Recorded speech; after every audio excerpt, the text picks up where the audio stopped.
اليتم الشوان الهجام فتجرن قامشلو لقال اندام السياسة روكاتيا انكس فيصل يوسف لسر جفينا شاندا وزارة الدار ويا سويدي لقال شاندا انكس اندي بجرندس لسر واقفن كك فيصل هيفي دارم دنجي من باجدك هيتنها باشا بله باشا كرم كك فيصل ايرو جفينا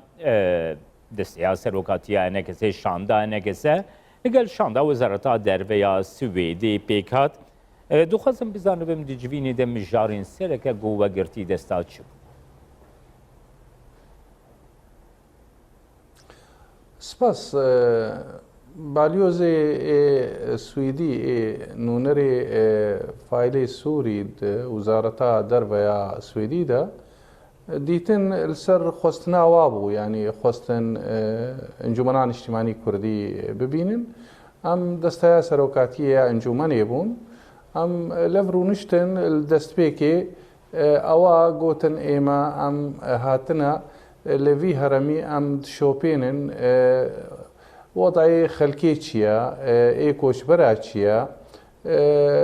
مسألة في ديالوكات نابينا انجمنان اجتماعي كردي و پیانکی دگ های کودری خواستن گهداری بکن ابون مجاری سرکی گو مواب هفدورا ما گو تو بیش لسرکر يعني ايوا ابون پرسایی و برسوا مجی ما هر یکی جوینار دا ام سر وضعی انه دولتك وكيا سويد آریکاریه بکه بخلکی می کوچبر لفر کسیگو لوا کامبا یانشی لکردستان عراقی یانشی الدریدی کاربن آریکاریه بکن مثلا دیالوگی جی ما جوار جو يعني قناغا جو امغاني ده حتانها وناكوكين جو هنا ايجو حتان هاجي ام سرت سكنن ام هيفيدارن جو ريك جيره بيديتن چاره سري ببي او بوتشتي سركي جو موانا دانستان بهفتوره كري كيف فيصل نيزيكا هي سويديج هل وسا ديالوغا كردي را چبو جبرگو شاندا سويدي هر دسني شانكريا جو بهر اوائي پیشگیریا ديالوغا كردي يكريزيا وكي انجام يكريزيا دنا بينا آلين كردي ده دسني شانكريا دجوينا ودجي سكنا سويدي چاوا آنين زمانه دیسه جی گوتن ایما وقت دولتا سوید اف نجارای کم امتین اف جاراد دوایا جاری بیجی امی بردوام بن ام دبینن اف دیالوکا نابینا انجومنی و پیانکی دا گرنگی کوی گلک هیا خواستنک وقت کسن دوست سوریا و چاره سریک سیاسی سوریا را وقت کردجی گو اف دیالوگ هری سری بنجحك بيجبو برياري ناف دولتي وهالوستك كرديجي هبي جو كار بندنجي خوبك هينن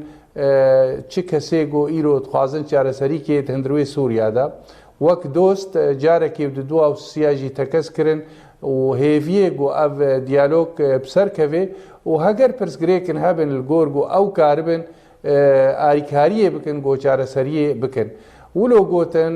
برجوان دی ملتی و تی خواستن گون هر د آلیجی کاربن وی مسئله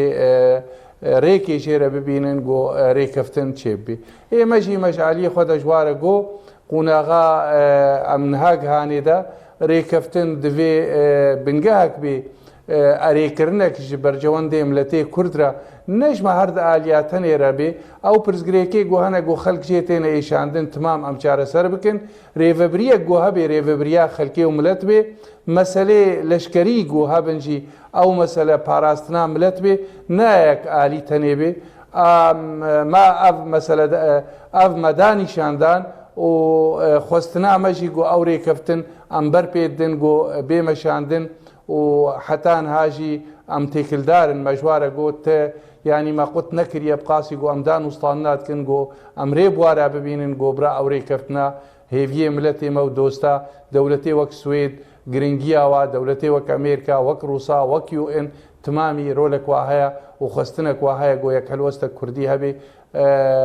دەرفەتێک دیرۆکیە وەک گۆواژی گوت و ئەم کارە بن یەک هەلوەستە کوردی بدنە نیشاندان نەمێنێ ئەف حالا کوردی ئالیەک تەنێ یان ئەنجومەن یان پەیانەکەتە بەسەریخوا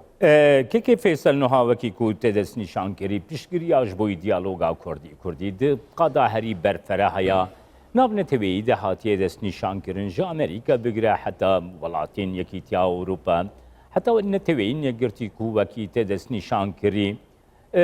ببەشداریە سوێدێ وەزارەتا دەربەیە سوێدێ کو بە ئاوایەکی فەرمی لە ڕۆژاوای کوردستانەیە و بە ئاوایەکی فەرمی جڤینان لەگەل ئەنەکەسەوە پەیەنەکە لەدار دەخە ئش دیالۆگا کوردیرەتی چواتەی وەکی ئەنەکەسە نزیکا هیاوە گرێدایی vê piştgiriya navnetewî taybet jî nihaya Swêdê ku welatekî herî bi bandore di nav welatên İskandînavyê de ku Norveçe, Danîmarkayê, Fînlandeyê, İslandeyê nêzîka heyawa wekî enekesê ji piştgiriya wan re çi ye? يعني ئێمە هەر وەختی ینی مەسەلا وڵاتێک گوتەگۆتن فرانسا بەری ساڵێکی ژنها زێدەی ساڵێکی دەست پێشخەریەک وێ هەبوو دیسەژی ئۆروپیا پیشگرتنایەت کرد ئیرۆژی ئەو دەست پێشخەریە گۆ هەیش بۆ یەک هەلوەستە کوردی ئەمریکی چاودێریاوێتکن دەولەتە سوێد وەک دەولەتە ئۆروپی ئیرۆسەرەکە نەرینا خۆگەهاندن وەک دەولەتێک ئەرێ وەک سوێد وەک ئۆروپیژی ینی ئەنو ئەمووی پیشگرتنێتکن و ینی بەرێژی تێکلیێمە و سوێد و نەرێ وای ئێ دەرە زێدەی جارێکی و ددووە و بەری وەرن بێ دێڕونشتن نامەوادە چێبوو درێژ و خستن گۆهداریە نەرینا ئەنجومەنێ بکەن سەرەکی ئۆڤیسا ئەنجومەنێ بوارە ڕوونشت و درێژ ئەم ولۆ هێڤینە تێکلیێمە با دەولەتی ئۆروپی سوێد وەک دەولەتە کێشکەون مافێ مرۆڤ ناسکری پیشگرتنام لە تێ کورد ناسکری مەژوا خۆست وان بەردەوامن ئەو تێکلی خورد ببن گرنگیەکدان ئەو ڕوونشتنێ گۆل هەندرو دبن گۆتن ئەف تشتێکی گەلک مەزنە گۆ ئەم لە هەندرو کارن بەهەفتوورە ڕوونن ڕۆژێ تێژی ئەمێ بەردەوام بن تێدا هەروەها ئەم دەنگی خۆت مامژوارەژی دبێژن وش کەسێ ناف دەولەتیش ئۆروپیا تمامی ڕێژی دبێژن وەک گۆ پیشگرتناوێ هەلوەستا کوردی گۆ توازن ببێیەک مەژوارەژی گوت ئەو یەک هەلوەستا گۆ بەیەک داخوازێمە گۆ پاراستنام لە تێمە حقوقیم لە تێمات پاشەرۆژی سووریەدا گرانتیەک هەبێ گۆ بکاروەرێ هەر وەختی ڕازیبوونا خۆدانە نیشاندان و گوتن ئەمێ بەردەوام من دوێدا ما داخیاکردن ئەمێ ئەم خۆستەکامەژی ئەوە لڤەر و جهێدی ترێ ئەم کاربن با تێکلیا و با پەیوەندیە خورد بکەن بە ئۆروپیا تمامارە ئەم بەرمەیە ئەم خورد بکەن وەک گۆ ئیرۆژی بە ئەمریکانە و بروسا و تمامارەژی قەدیام لە تێمە ئیرۆ قوناغەکێدەیە ئەوا گۆ هەندروێ سووریادا ئەم بەر پێدن گۆ ئەو ڕۆژیە تاری گۆ بسەر لە تێمەدە جارەکە دیترێنەوەن رێزدار فەیسەل یوسف ئەv سەکنا هێزێ ناونەتەوەیی وڵاتین دەربە لێ ڕایاگشتیا کوردجی بڕاستی دخوازێ بزانبێ نەها ڕەوشا دیالۆگا کوردی دی چه ڕەوشێدەیە هوندی چ قۆناغێ دەنها دانوستاندنێ دکن دوێ بابەتێ دەگەر ئەم ئاگاهدار ببن کە کێ فەیسەل یعنی ئێمە وەکش ئەول دەژی دراگهاننا کوردستان 24 و تایبەت ئەجهێ رێزگرتنێ ینی کوردستان 24 هەر وەختی نوچەین وێنا بەلات کرد و وەک هەی ئالیەمەدە وەک ئەنجومەن نەهاژی ئەسخوازم ببێژم مەجد هەنگی دەژیت گۆت ڕێکەفتن نەخالەکتنێ ڕێکەفتن دوێت تمام بێ ئەو ڕێکەفتنا گۆ ڕازیکردنێک ملەتەی کورد تمامی پێ هەبێ نەڕێکەفتنا دە ئالیابەیە ئەنجومەنێ و پەیانەکەی تەنێ بێ ژبەر ولۆژی مەگۆ ینی یا یەکەمین مەسلەی سیاسی مەکاری بوو بە هەفتوورە ئەرێکردنەکێ سەرگەلێک خالا بکەن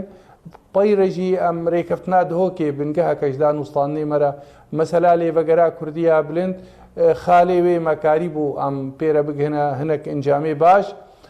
لێ هێژی مایە مەسەلا رێڤەبریێژی ئەم سەر شغڵینە نەها ئەم دبینن ئەو مەسلەی گۆبەرێ وەختێ مەنابلێت کرد ئەو گاون گۆبێنە ئاوێتن باوەریت نامەوادە چێ ببێ بەری دیالۆکێ مەدانی ینی ئەو دیالۆک چێبوو ئیرۆژی ئەم بینن وەختە ئەو تشتێک گۆهەی گۆ ئەو مەسلەی باوەریت نامەدە چێ ببن ئەو گاوێ گۆ مەنابلێت کرد بە عەرەبی ئیجراعات بینە ئەسیقا گاوێ ئاوێتن و ئاواکردنا باوەریە بەردانا گرتیەن ئەنجومەنێ یانژی چارە نووساوا خویا ببێ بقاسی وێ مەسلەی خوێندنێ خەلکێ خەلک نەتەنێ ئەنجومەن و پەیانەکەنە ئەو خوێندنا گۆ خۆرتەك زارۆکەك کە بخوێنێ گۆبرا اعتراف پێ ببێ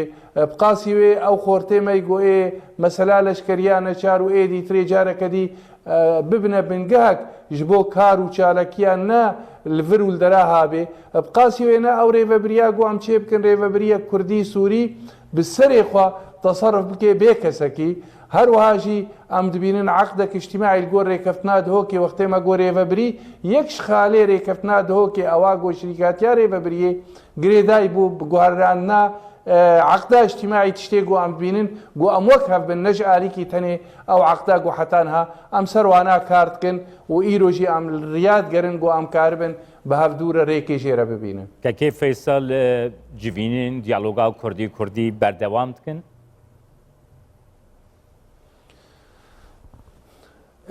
جivînê diyaloga Kurdî her wextî yanî girêdayî bû gelek tiştava carna jê me dan û standin dîrekt rûbirû wek dibêjin fîziyayî me bevdûret kirin carna jî jî weke dibêjê dîkûmend me bevdûret riya Amerîkana re dan û standin dikir îro jî civata talî me bi kek mezlûm re em rûniştin ev tiştê gonha em dibêjin got em karibin çareseriyê bikin divê navberê re jî ew çavdêriya nûnera Amêrika balyoza Emerîkî got hazir îrojî wedaka wê taybet heye em nelvirin lê em berdewam in têkiliya de em wilo jî em dixwazin gorêna ji va meseleyê va pirsgirêkara gocivînê me dirêkt careke dîtirê dest pê bikin. Spas بۆ te Rêzer Faysal Yûsif endamê desteya seroketiya NKS kuş qamişlo tilgel. Spas şöyle.